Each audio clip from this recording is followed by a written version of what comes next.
You have sort of you've broken with this immigration bill that was passed by the Senate, and I remember speaking to you at the time, and I remember you being heavily criticized at the time.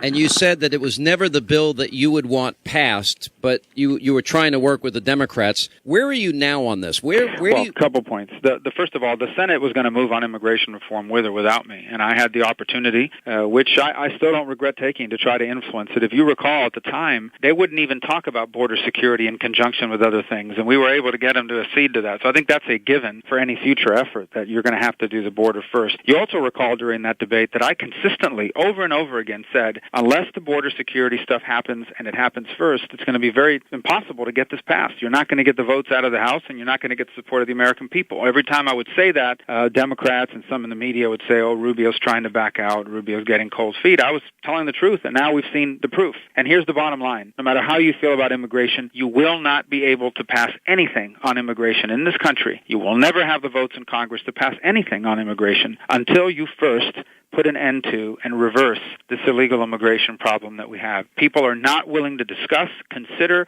or have a debate about anything else until this problem has been addressed first and foremost. And that's what I said consistently during that process, and that's proven to be right. You know, you have, and I agree wholeheartedly with you. You recently said you could beat Hillary if you were running for president.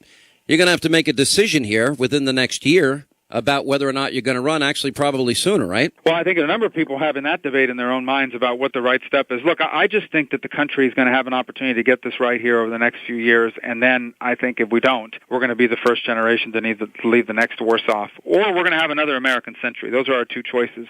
And what I need to do is decide, through working with my family and praying about it, is where's the best place for me to further that agenda at this stage. As far as Hillary Clinton is concerned, I don't know what she's going to run on. She'll be a continuation of Obama's policies. Is she going to run on foreign policy when the foreign policy she helped be an architect of is completely in shreds and has left our country in tremendous danger and diminished in the eyes of the world?